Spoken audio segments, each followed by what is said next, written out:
Hello mga kabiyahe! Andito kami ngayon sa probinsya ng Apayao. Narinig nyo na ba ang Luso Cave? Kung hindi pa, tara! Samahan nyo kami sa isang malupit na adventure. Hello. Pinapanood lang po namin kayo dati sa sa YouTube. Sa vlog? Sa vlog po. Dami kasi vlog na vlogger. Ngayon po, nandito na po kami sa Nakita nyo na rin Cave. sa full person. Opo, yung inyo po kagandahan at yung kagandahan ng inyong lugar.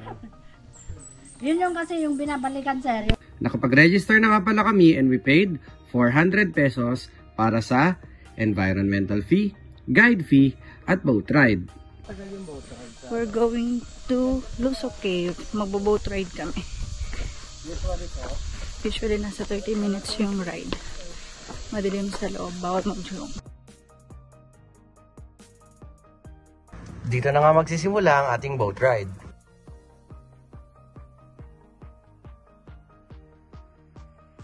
Po kami ngayon, papasok kami sa Luso Cave. Ayun po ang ating kuya na bangkero. Hello po. Last 2014-15 ma'am, bale ito po yung swimming area namin nun. Kaso po pinagbawal na po siya. Kasi linagyan na maigi 15,000 na fingerlings po siya ma'am. Yung mga tilapia, carpat, saka eel po. Pero wala namang buhay dito, kuya. Pag may buhaya po, ayaw ko na ma'am.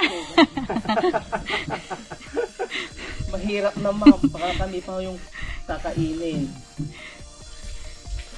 Ang kalalim na po dito, maabot lang po siya ng 9 to 10 feet lang ma'am. Linaw ng tubig ano? Opo.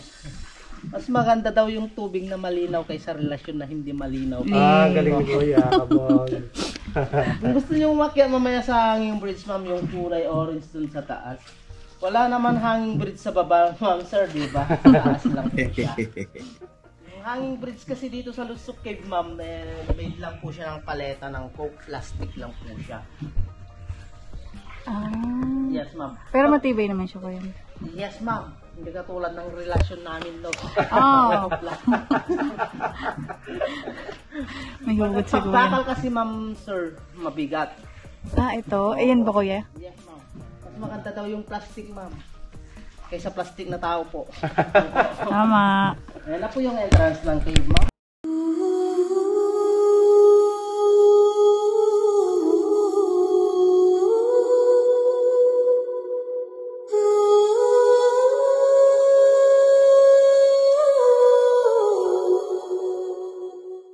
Dahil daw maraming bisita kahapon, hindi nila nalagyan ng Volcasil ang mga butas sa kuweba, kaya maraming tumutulo. At meron 3 klase ng tumutulo sa cave. Ano-ano nga yan, kuya? Malamig, mainit, saka kulay yellow. Ayun.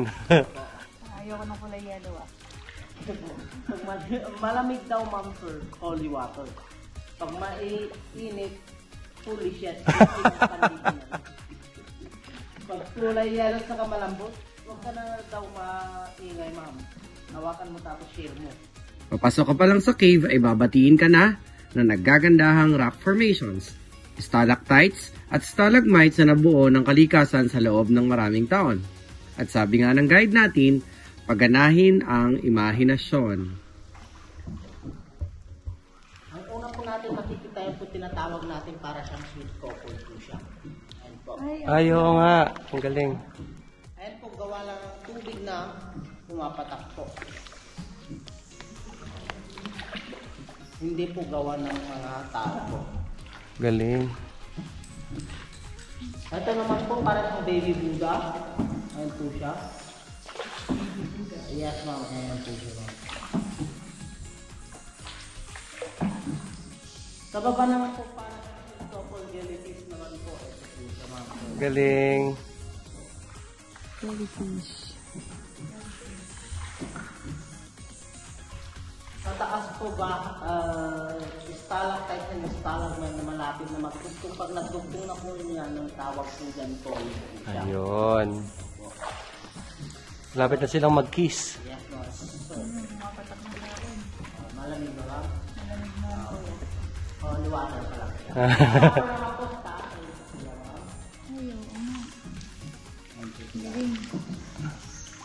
Saka po, ito po yung pinagbabawal namin hawakan. Ito po siya. Ay. Ano po tawag dyan? Limestone dam po. Opo. Yes, ma'am. Bakit po siya bawal hawakan? Kasi sagabal po sa paglaki. Kasi yung kamay natin may kusang lumalabas na natural fluid. Ayun po yung acid na nakakamatay sa limestone dam. Okay po. At ito po bahay ng mga kanina. Okay lang naman kasi mga sir, pero please lang po huwag natin pa yung mga na. Dito kasi mga banda tatlo yung pinapatas yung sinasabi ko sa inyo kanina. Yung holy water, holy shit, at kuray yellow. Kaya daw siya tinawag na Lusok Cave dahil in Tagalog ang lusok ay butas. Ayun, yung butas na yun. Tuwan naman po, ito po siya ma'am, ito po yung katawan niya. Ayaw nga.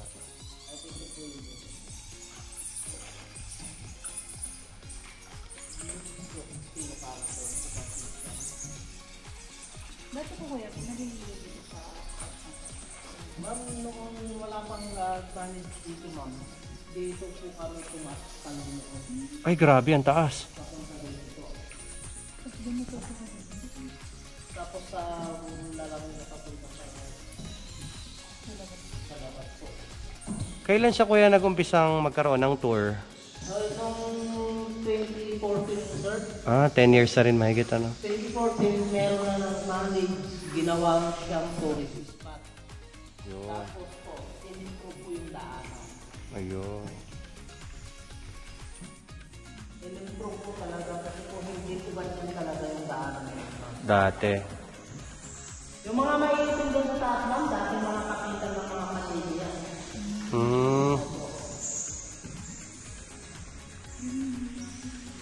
Bali, dead na po dun ma'am.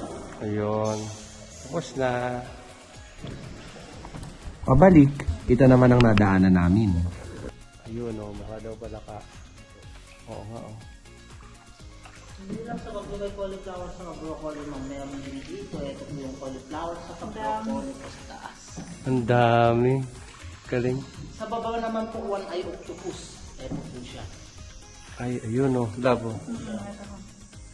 Kung may octopus dyan ma'am sir, meron dry squid naman po.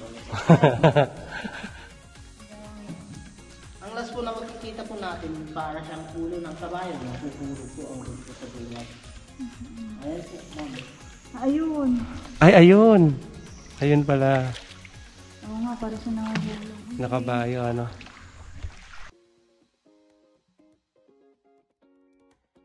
Ayan, so nandito tayo ngayon sa entrance ng Lusok Cave.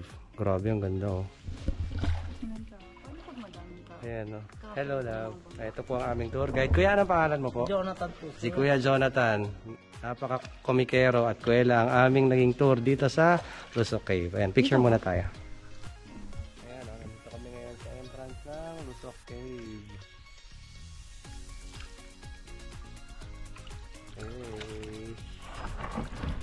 Ayan na, nag-crash na tayo sa iceberg. Ayan. Kami naman ngayon ay pupunta sa Hanging Bridge. Yung kasama ko nagpipicture pala. Nawala bigla.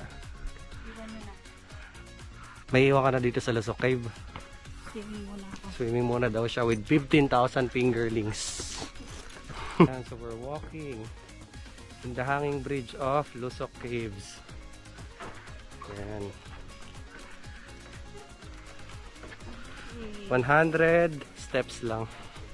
Hindi 100,000. Yan. Hanging. Scared ang isang bata kasi siya ay yumayanig. Ayun scared